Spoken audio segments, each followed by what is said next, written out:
All right, guys, what's going on? What's going on? Today is going to be something really lovely. I've been getting a lot of questions on my Instagram, on my Facebook, as how do I close my deals? How do I get my 15, $20,000 deals closed? And I'm going to show you exactly how I've done my most recent deal, which was $20,000.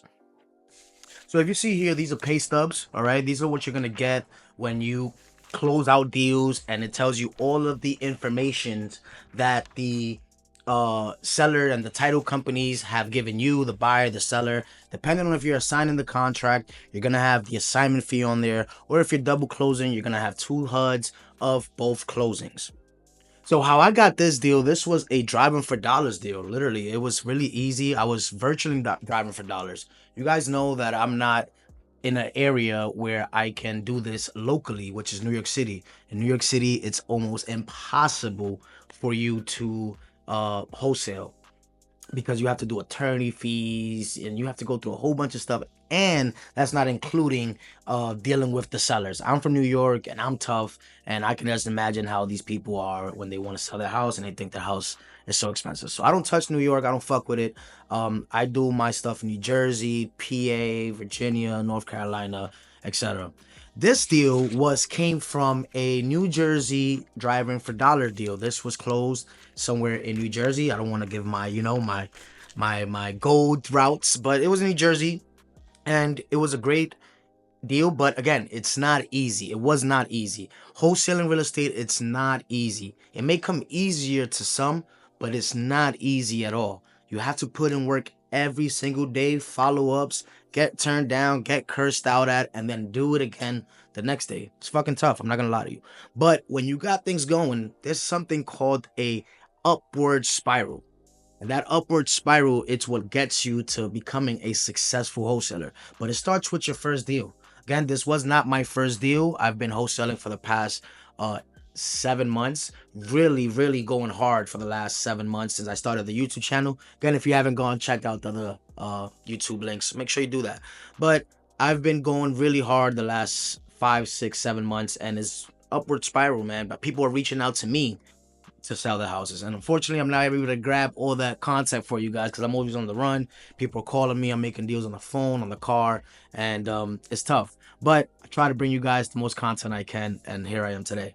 But this deal came from a driving for dollars deal, and it was me literally driving for dollars. Driving for dollars is exactly that. There's tons of ways that you can build your list. You can do what you got to do to expand your list and get quality lists. But driving for dollars, like I tell you guys always, is one of the most important and the most efficient ways for you to get quality leads. When I was driving for dollars, I was literally going to my aunt's house. She lives out in Jersey. And anytime now that I'm in real estate is just different to me now. I see houses, I see buildings that are in distress or being remodeled or being built. I'm just constantly asking myself, how much is that house going for? How much can I wholesale that house for? How much can I do something with? How much did it take to build it? I'm always asking myself these questions. And when I was driving for dollars, I literally just stopped, looked at this house, said, whoa, this house needs help. The roof was shattered. It had some blue tarp on it. The lawn was overgrown. It was just a house that if someone was living in it, they was in a distressed situation financially, because you can tell anyone who's not in a financially distressed situation is able to upkeep their home, because a home is one of their most important assets to an individual. And if you're unable to upkeep it, it means you're possibly going through something financially. So that's why driving for dollars is so important for me, and I do it every day. This time I was doing it locally, but I'm always driving for dollars virtually, because again, I'm in New York City, but I happen to be in New Jersey, and when I'm in New Jersey, my eyes are always wide open. Open. And I go hard. So this individual, I wind up using my Deal Machine app. If you guys don't have Deal Machine, or you're using the $0 method, that is fine.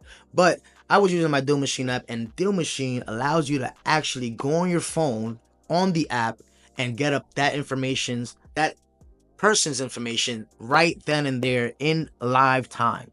So I literally got that information, I put it down on my list, and I made sure I called as soon as I got home. So when I got home, I just made sure I did my, regular routine checkup on this house. What I usually do, I usually just go ahead and type in the address on Zillow, Redfin, any app that can tell me some kind of estimate, some kind of home estimate for that house. Again, I don't use that as the ARV. I don't use that as anything, and I don't go too hard into going into ARV before I see if this individual even wants to sell. I just like to do a little bit of homework, so when I call the seller, I know exactly what I'm talking about. I want to make sure I have the exact bed and bath, square footage, address, so that this owner knows that, hey, this person did some homework on my property. So I make sure I do a little bit of due diligence before I call. So when I called, I was like, hey, I got the answer. Deal Machine hooked me up with the proper skill tracing. And again, if you want Deal Machine, go ahead and look at the comments below. You're able to get that free trial and access some goodies with that promo code below. So if you haven't tried Deal Machine, if you want a 7-day free trial, go ahead and check the pinned comments on the pinned comments below. But moving forward, I was there. I called her. I skip traced the individual, and absolutely, as soon as I called her, we talked. I introduced myself. I told her, "Hi, I'm Ralph Fire. I'm an investor, cash buyer in the area. Me and my partner, we're looking to buy some more properties in the area. Do you have any interest in selling the property?" And that's what the most important thing is. That is what most of you wholesalers, beginners, are scared to do. Pick up the phone and get cursed at, get hung up on, get screamed at. I understand that, but it's a stranger. What is the worst they can do? You're literally just asking a question. Hey, are you interested in selling and receiving a cash offer for that property? This individual was a little hesitant at first. They was like, who are you? What are you doing calling? The usual thing. You just have to be able to knock off that guard from them. How I like to do it, I just like to tell them, make laugh. Oh, I understand, you're getting a random call. I'm sorry. I wouldn't want to do that. I wouldn't want to receive a random call this Tuesday. But if you have some time, I'm just investing around the area. We're just looking to buy some properties and just curious if you have any interest. And she said, possibly. We kept talking. And like I said, I have a rule. A lot of individuals like to make offers on the very first time they speak to sellers. I don't like to do that. I like to make sure that I build some rapport with them, make them laugh, make them feel comfortable, and then call them the next day or text them and making me build more rapport. And if things are flowing to where I give them an offer, then it happens. But if I can wait even another day and build more rapport, I build more rapport and then flow in with my offer. My first offer is usually always gets denied. It's always gonna get denied because it's a bit of a low offer. But that's why we work with LAOs, lowest amountable offer, and then you have your MAO, max amountable offer. I usually go with my LAO first because what? That allows me to go up and climb higher. And who knows, sometimes I even get my LAOs accepted in the first try. So always make sure you go very below market. That is the most important thing in this wholesaling process. A lot of individuals like to wholesale on market properties. That's fine. I've done some deals on Zillow and it's totally fine, but you have to get a deep discount on these Zillow markets. I've had individuals send me JV deals where a property is listed for 120,000 and they come back and say, "Hey, I got this property for 110,000. What can we do?" Shit. We can't do anything with that. If a property, let's say, is on Zillow for 100,000, you have to at least get that property down to 50,000, at least, maybe 55 or lower. And that's how Zillow on market property works. But again, this is why driving for dollars is so efficient and so well, because it allowed me to close these deals. And it's not the first deal that I've closed for in driving for dollars. But I will tell you this, it is the most money I've made on a deal driving for dollars. So after you skip trace this individual, what you want to do is just, again, build rapport before you make an offer. If you have a guru that doesn't actually show you some HUDs, some checks, if you have a guru that tells you make offers every day, that's okay if they tell you to make offers every day because they're making you sure that you're being proactive. But make quality offers. Don't just make offers that you're going to get cursed out of every single day and get your number blocked. You want to do it in a way where you're not going to get your number blocked, where individuals still going to want to talk to you and still is a pleasure to speak with you. Again, I never burn bridges. I don't really like burning bridges. I just go ahead and speak from my heart. Let them know, hey, if you don't want to work with us, that's fine. but here are some things you should know, blah, blah, blah. And I make them even more comfortable by even pushing them away sometimes. And that's even how I got this individual to sell me their home. I got this home under contract for $240,000 in the prime real estate in New Jersey, and I was able to get a buyer for 260. I honestly think I could have gotten a little more, but I didn't want to overextend my. This was the first time I worked with this buyer, so I didn't want it to overextend the welcome. But I usually always aim for 20, 25, $30,000 wholesale deal.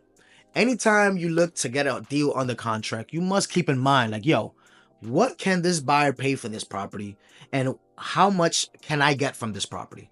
You always want to work on that. You always want to think, put your head in the buyer's side of this deal, because those are the individuals that's gonna buy the contract. Those are the individuals that's gonna pay you. So you always cannot be greedy. Don't do the greed thing in this game. In this game, just do numbers. If you have to go back to the seller, maybe we work some numbers so that you can make your spread higher. If you have a very cordial sellers, I've dealt with all of my sellers being very cordial. Why? Because I've built some great rapport with them. That's all. I've built some really good rapport with my sellers. And when you build good rapport with your sellers, you're always able to maybe go back and get some deductions on that price if they're motivated. Remember, the number one thing in wholesaling is motivation. And in this deal, these individuals lived in upstate New York, and they was tired of coming back to this home, renovating every week. And the individuals were a little elder, so I told him, hey, let me take this off your property. I was able to, I'm sorry, let me get this off your hands, not off your property. I was able to get this on the contract for $240,000, and I was able to wholesale it for 260. This was able to be assigned. Again, I was very friendly with the seller, very friendly with the buyer. I told the buyer, hey, are you okay with me making this money? Always when you're buying buyers, you got to make sure that they're okay with you making money, that they have worked with wholesalers before. Why? Because if they're not okay with you making this money on this deal, then it's going to go to shit. They might even blow your deal. They can even go to the seller and say, hey, this guy's trying to resell this house. You should look after him. Be careful, okay? You always want to make sure you vet your buyers very, very well. And I asked this buyer, it was such a good deal for this buyer. I said, hey, are you okay with me making my wholesale fee of $20,000? Because if not, I have another buyer ready to go.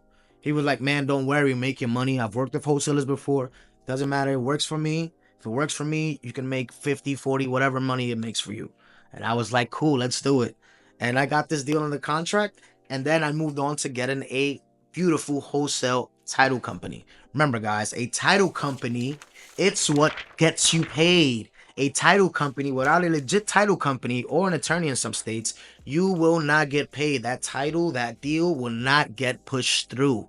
Why? Because the title company is the third party that makes sure that the buyer is receiving a clean, clear title in their name, and we are receiving our assignment fee, our money as a wholesaler, and the seller is receiving their money for selling their house. So you want to make sure that you find a great, friendly, investor friendly title company. Again, if you don't know how to find title companies, go check out my videos. I talk about title companies and the importance and how to even find title companies in your market.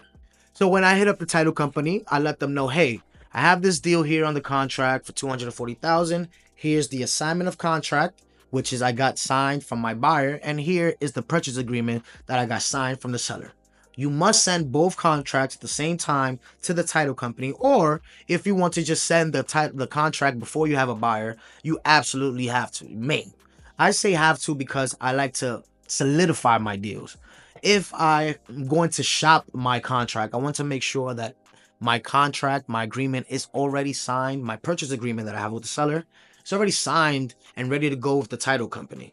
Okay, why? Because if anyone else try to come in, or that seller tries to sign with someone else for more money, you have the legal rights to that agreement, to that contract, and the title company has the evidence that you paid your deposit, and they're going to just make sure that you and the seller had an agreement first with the date on it, and at the title company secure, so that if any legal issues arise, you're cleared.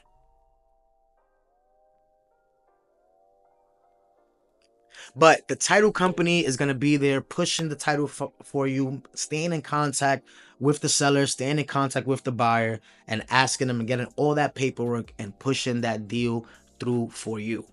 And then boom, guys, I got paid after I spoke to the seller, after I skip traced her, I spoke to her, build report for a few days.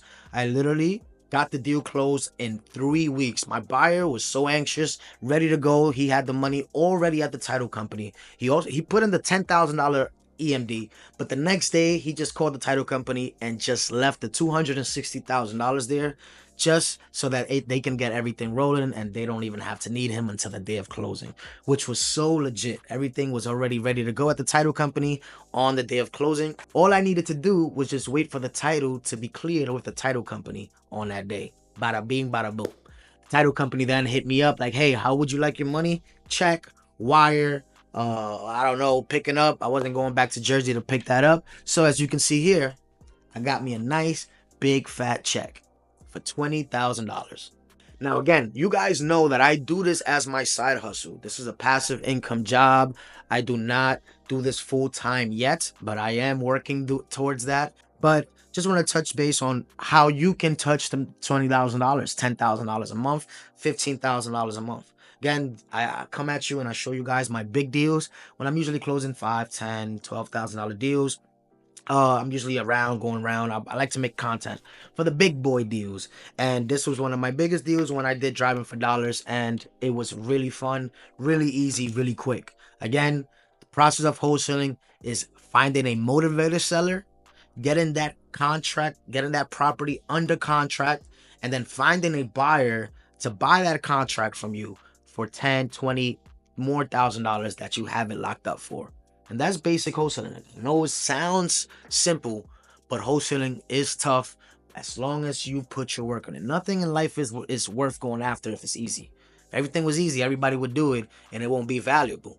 That's why diamonds are very valuable. Gold is very valuable because it's hard to get, it's rare, and working hard is rare, it's hard. But once you achieve your goal, it feels so good receiving this money and actually helping out sellers. I like to think about that I'm helping sellers. But again, guys, if you have any comments, any questions, hit me up. Let me know how I can help, and be sure to stay tuned. See you guys on the next one.